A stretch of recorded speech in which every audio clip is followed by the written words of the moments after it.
Presidente Andrea, diputatuok, egun on. Euskal Herria Bilduren botoa azalduz hasi nahi dut gaurko hitzartea.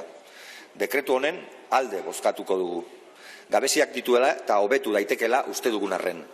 Zintzotasunez, arduraz eta pazientzia estrategikoz jokatuko dugu. Beste behin, herritarren ongizateak soilik gidatzen gaituelako. Ahaztu barik, dekretu honekin herritarren bizitza apur bat hobea izan daitekela. Hobea langabezia laguntza jasotzen dutenentzat. Hobea langabezian denbora luzea daramaten pertsonentzat. Eta hobea hain eskubideak murriztuak ikusiko ez dituzten langileentzat. Decía que vamos a votar a favor de este Real Decreto por diferentes motivos que pasaré a explicar, pero fundamentalmente por una cuestión de principios, de honestidad, de responsabilidad y con toda la paciencia estratégica. Y atendiendo al principio de realidad, porque no creemos que las circunstancias hayan variado significativamente desde el 16 de noviembre, en el que fuimos capaces, una mayoría plurinacional, de concitar y conciliar nuestras aspiraciones para proyectar un gobierno que fuera la alternativa a eso que vemos en Ferraz o a aquellos que nos desean un año entrante que se parezca al de 1936. Esa es la realidad y ese es el principio de realidad con el que actuamos también en el sentido de este voto. Y lo hacemos fundamentalmente para defender los derechos de los y las trabajadoras, para defender los derechos de la clase trabajadora, porque es verdad que son medidas parciales y es verdad que algunas son manifiestamente mejorables cuando no suponen una involución, pero no es menos cierto que todo eso lo podemos resolver porque tenemos las mayorías suficientes en el trámite en el que tiene que ver con su tramitación como proyecto de ley, en ese periplo, en ese tiempo, sin lesionar todos los avances que también contiene este Real Decreto. Porque el propio Real Decreto dice algo que nos parece importante, quizás lo más importante, más incluso que las medidas que recoge, y es que nos enfrentamos a un problema de carácter estructural.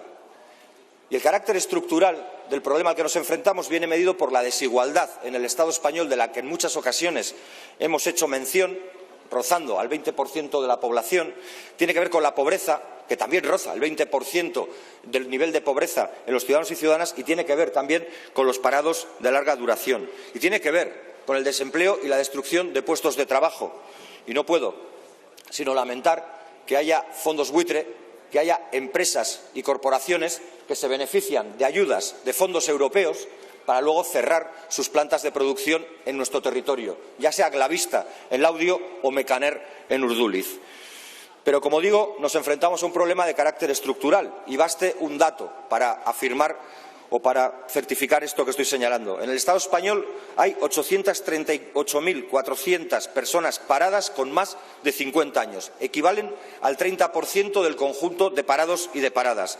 En el 2013 solo pesaban el 18% del total de desempleados, las personas mayores de 50 años. Y eso con unos datos de desempleo equivalentes. Eso es lo que se viene a llamar en algunos lugares el efecto fregadero, gente que no se incorpora al mercado laboral.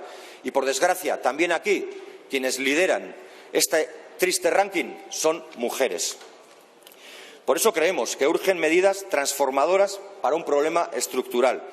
Y hay medidas positivas en este decreto. Se ha hablado ya del artículo 84, lo ha hecho la ministra y lo ha hecho alguna de las personas que me ha precedido en esta tribuna. Es importante que aquello que los y las trabajadoras consiguen en sus marcos de negociación se respete, porque es ahí donde se garantizan más y mejores derechos para los y las trabajadoras. Y es importante que, por fin, en el Estado también se acepte que la lucha que viene desarrollando el sindicalismo vasco es una lucha que garantiza, blinda y dignifica los derechos de la clase trabajadora vasca y que, por tanto, esta no pueda ser saltada ni saboteada por marcos supraautonómicos que se lleven por delante las conquistas que hayan podido conseguir. Es importante también que se garantice los permisos de lactancia y que se cifren en los 28 días. Es importante que a los artistas se les deje de tener en el alambre para que puedan tener también representación sindical y puedan tener derechos.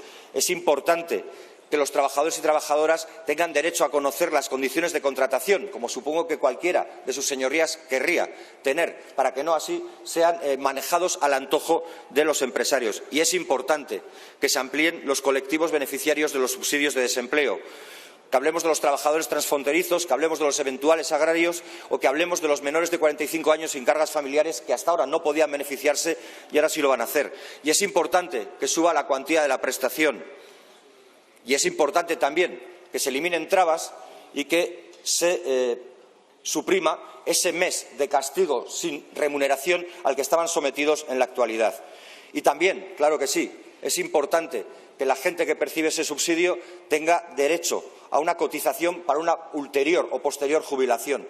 Y yo estoy de acuerdo en que 125 es más que 100. Y de la misma manera se podrá estar de acuerdo en que 570 es más que 480 y que la voluntad y el deseo justo de tener una pensión digna de esa gente pesará tanto como la necesidad de tener un ingreso mensual de esa gente y que esa pensión digna que se merecen quizás, y desde Euskal Herria Bildu llevamos tiempo proclamándolo o exigiéndolo en consonancia con el movimiento de pensionistas de Euskal Herria, puede tener más que ver con una pensión mínima de 1.080 euros para todos y para todas las personas y, a partir de ahí, cualquier pensión a la que tengan derecho. Finalizo ya con una cita que ya he utilizado alguna vez en esta tribuna y que en días como hoy, con independencia de cuál sea el resultado de la votación de este Real Decreto o los siguientes, tiene cierto sentido. Me dirijo fundamentalmente a las fuerzas que conforman eso que llaman el bloque plurinacional. Un pensador francés, un filósofo, fue activista del Mayo del 68 francés. En su autobiografía, Una lenta impaciencia, y hablo de Daniel Ben Said, dijo una cosa que estaría bien que tuviéramos en la memoria hoy y los días que vengan de esta legislatura, que esperemos sea larga. Nos hemos equivocado a veces, incluso a menudo, y sobre bastantes cosas, pero al menos no nos hemos equivocado ni de trinchera ni de enemigos. Besterik ez, mila esker.